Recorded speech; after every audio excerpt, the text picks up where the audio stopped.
Well, if this quilt could talk, it would say, I was made by a bride-to-be in Albany, New York, but never quilted, because it was believed the future groom was killed in the Civil War. So the story continues when private historical persons acquired the unquilted backing along with the amber type of what they believe is the woman who actually designed it. They later sold it to the Museum of American Folk Art in New York City in 1979 for $20,000. The craftsman Biana Bondrick unearthed the original drawings.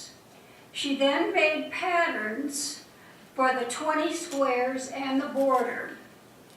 The completed quilt measures 88 by 70.5 inches.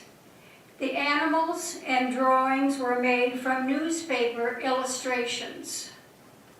The race horses that you see there are actually race horses that raced during the Civil War. The quilt is appliqued from cotton, silk, wool, and velvet.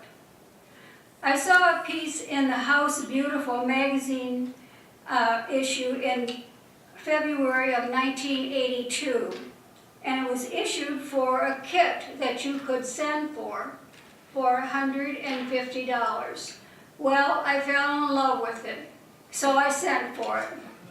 The quilt must be outlined on muslin backing, then appliqued fabric cut for each drawing, then appliqued, embroidered, and finally quilted.